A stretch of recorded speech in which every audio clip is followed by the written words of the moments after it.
Се почесто децата возат електрични тротинети низ градските улици. Речиси секој ден може да се забележат како се движат меѓу возилата, што кај граѓаните и возачите го отвори прашањето за тоа колку е прописно нивното учество во сообраќајот и дали малолетниците смеат да управуваат со електричните тротинети.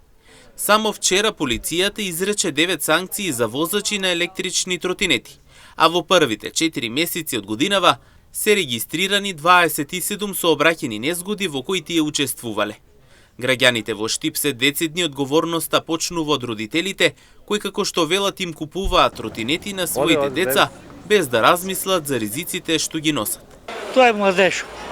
Младежо со моторите, моторите и вие тротинетите што се. И тие се опасни.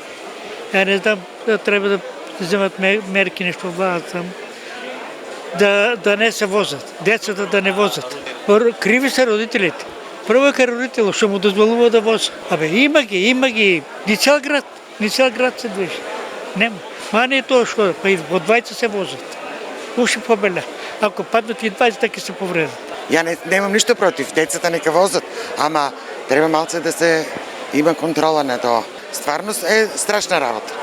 Може да те однесе, ако не внимаваш ти, они не внимават. Треба да си жалат живото, не треба на едно тркало долу. А родителите?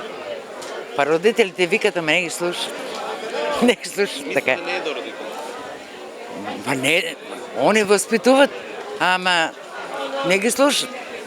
И аз се викам, без кацига не се вози. И ненормално не се вози. Ама, да, вози се. Според важечките правила, забрането е превезување друго лице на електричен тротинет. Со него не смеат да управуваат лица помлади од 14 години, а максималната дозволена брзина е 25 км на час. Во повеќе европски земји веќе се воведуваат построги мерки и ограничувања за користењето на електричните тротинети.